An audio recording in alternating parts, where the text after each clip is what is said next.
Let's go. Welcome back, everybody. It's TSG Live. You know the three rules. Make sure you like, comment, and subscribe. It is Friday, August the 1st. We are covering a two-game slate. I also kind of want to get into just some general WNBA talk, but let's get into these two games first. We have the let me slide over to the right a little bit. We have the Dallas Wings going up against the Indiana Fever. I'm almost positive this is a televised national game. It's not, I guess, but surprisingly at that. But I thought that that would be on like USA or something like that. But again, the Wings are coming off of a win over the Toronto Tempo. Very concerning game for me for the Dallas Wings. Paige, I believe, was scoreless the entire first half.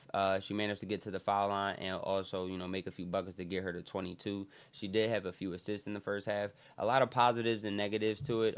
Alicia Clark had some good minutes. Maggie is trying to get back into flow. Odyssey Sims definitely was controlling the offense. 3 rebounds, 2 assists, 2 steals, 9 points.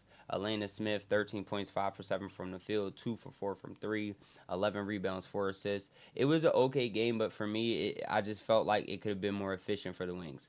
Enrique was 4 for 12. She was 13 of 14 from the free throw line. It was almost like if they weren't getting to the line at a certain point, then they couldn't score, and that's very concerning when the only two people that were out per se is Jessica Shepard and AZ Flood. Again, Paige seemed very passive in the first half. I'm not sure how that's going to work against the Fever, who are actually playing very well. They're rocking and rolling. Caitlin Clark had 22 points, 4 3-pointers, 4 rebounds, 10 assists. Chelsea Mitchell hooping, Aaliyah Boston hooping, 28 points for Chelsea Mitchell, 3 assists, 3 rebounds. Aaliyah Boston, 19 points, 7 rebounds, 4 assists. Sophie Cunningham, 12 points, 4 for 5 from 3. Monique Billings. It's just they're playing on all cylinders and they're playing very well. Lexi Hall, 18 minutes. She's there for defense, but even still got 5 points, an assist, and a rebound. In a game like this tonight, I think, especially if I'm correct, with Jessica Shepard and AZ Flood still out. Let's double check. Yes. I really think that, the Wings have an opportunity here to take advantage and try to get back in rhythm. But the way that the Fever are playing, they might come in here and really, take this game away from the Wings in the first half. This tandem of Paige and Enrique I haven't really liked all season just because I feel like the team does operate better without Enrique in the lineup. And trying to get Enrique 12 shots when she's going 4 for 12, it just doesn't yield well for me. I think Paige needs set shooters around her.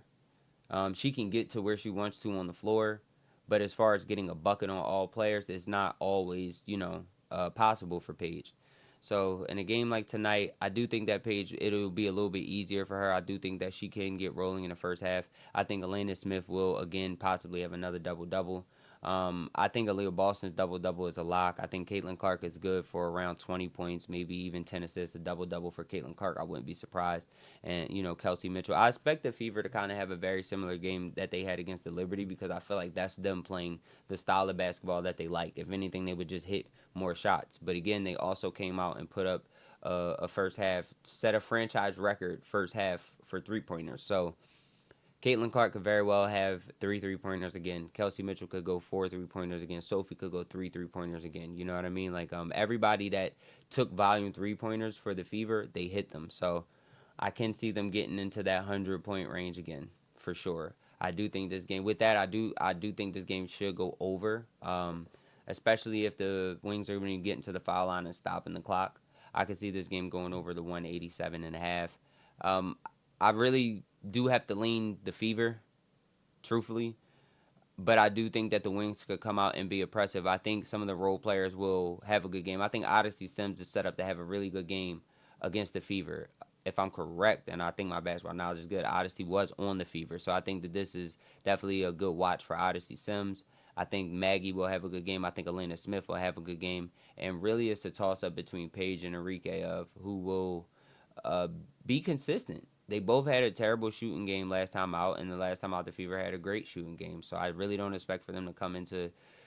I think they come in and understand that they need to shoot better, but it's also one thing about doing it and needing it. So, in a game like this, just to set the table, I do like Odyssey Sims to get more assists this games. I like Odyssey Sims to maybe have around 5 assists. I like Odyssey Sims still to be around 10 points. I like Elena Smith to possibly have a double double. I like Elena Smith for around 8 rebounds, possibly 12 points. Um, and then you go to Paige Beckers and you go to Enrique, and there, obviously they both could get into 20 like they did. I know Paige will definitely have around 6 assists. I know Enrique is going to pull, but Enrique was 0 for 5 from 3, and Paige was 1 for 5 from 3. That can't happen again. So I do expect them to put some emphasis on them making shots today. So hopefully we will see Paige and Enrique possibly both hit some threes and, have a good offensive game. For the Fever, I like the same thing. I like Chelsea for around 20 points. I like Caitlin Clark for maybe around 15. I like Caitlin Clark for around a double-double. Maybe scale back a little bit on the points. I do like her to possibly grab some more rebounds going up against a smaller Wings lineup. And I do like Sophie Cunningham to maybe hit 2 threes. I'm going to take Sophie for 2 threes tonight. I'm not going to push it too far. I do like Aaliyah Boston to get a double-double tonight as well. Michaela Timpson is playing, but I do like the ability, the opportunities for rebounds in a game like this with the Wings not being at full strength and a lot of misses. I do like Aaliyah Boston to possibly get a double-double as well. So look out for that. Into the second game of our 2-game slate, we have the Portland Fire and the Seattle Storm. The Seattle Storm is coming off a win over the Chicago Sky. Dominique Magniger did her thing. 26 points, 10 rebounds. I did expect her to have 15 and 10, but that 26 points, she can do that. It's very possible. She was 3 for 4 from 3. She really can do it from all phases. Natasha Hotman, 18 points. I really don't like that 3 for 10 from the field. 9 assists, I like that because when Natasha isn't scoring well, she does make sure that she gets the ball around. But I don't like that she was 3 of 10 from the field. I had to make 12 free throws. Jade Monroe only had 1 assist. Jade Melbourne, only had 1 assist, 21 minutes and 9 points. The 9 points are great, but if Natasha Hotman is going to be off, then we need Jade to be in that 15-point range. Simple and plain. Jordan Horston, 10 points, 6 rebounds. Not too familiar with her. Stephanie Dawson hit both her 3. Shout out to Steph. Zia Cook. Okay, I believe that Zia Cook was playing point guard for Flage being out. Yes, I believe she was playing for Flage being out. And she took advantage of the minutes. 16 points, and just made sure that she took advantage of her opportunities. For this game, I like to be very, very even kill when it comes to Seattle Storm. I just want to make sure that if Flage is still out with an ankle injury, which she is, then I am going to, and Carla is out also for the Fire while we're here. I do like Natasha Hotman for 15 points, possibly 6 to 7 assists. I do like Jade Milburn for 5 assists, maybe 4 assists. We'll scale it back 4 assists. I like Dominique Malunga for possibly 20 points and 10 rebounds, a double-double possibly. Awa Fam, I'm just curious if she played. Awa Fam, 14 minutes, really just didn't do anything, no boards. Not to say it that way, but just, maybe she wasn't feeling too good at 14 minutes. That's a little bit low for her.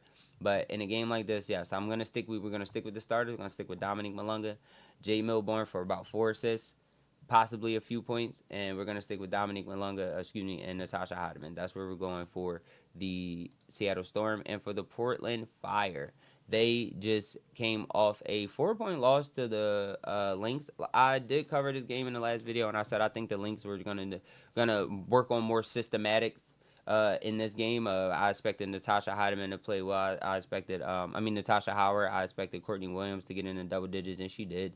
Feast had 20 and 9. Natasha Howard double 14 and 12. So it kind of definitely went how I expected it to. Liv was 3 or 13. I'm not sure what that was about, but I'm not worried about it either. I don't think that the Lynx took that game too serious. I think it was more systematic for them. Bridget Carlton, 16 points. Was 1 for 7 from 3. Hopefully she could turn that around tonight. I do see her getting that same volume. Who do we have? Megan DeLeo. I'm not too familiar with her, but we're going to get familiar with her. She had 12 points, 13 attempts. So clearly she was the second option behind Bridget Carlton. So with that, I don't know why I'm doing that. Her face is familiar, but the last name for some reason just wasn't sticking out. Meg's been here all season. I'm tripping. Sorry, guys. But just those are obviously the first two options with Carla being out, and I expect the same thing from tonight. With this type of game, I'm not going to stray too far away.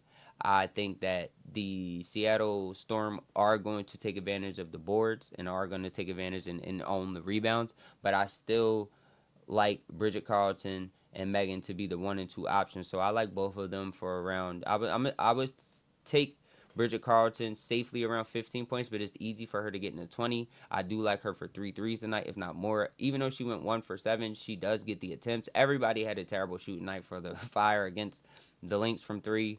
1 for 7, 1 for 5, 1 for 4, 1 for 5. So it was definitely a rough night for them. But I do think that they'll come out and try to do their best. I mean, the Lynx are just very intimidating, and I think that had a lot. It always has a lot to do with it when you're playing these lower tier teams, especially a new team like the Portland Fire. So I like Bridget Carlton tonight. I like Megan DeLeo tonight. I like Meg for around 10 points where she's at. But again, both of them had terrible shoot nights. So a few more threes, and they're both in that 20-point range. So I like them for their points.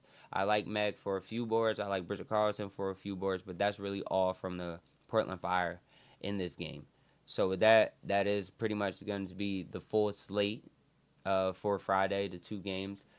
If you watch this video to this point, please make sure you like, comment, subscribe. I'm going to work on saying so much, and you guys work on hitting that like button or dropping a comment. It does wonders for the videos. I am TSG Live. Thank you for watching this video, and I hope you make some money.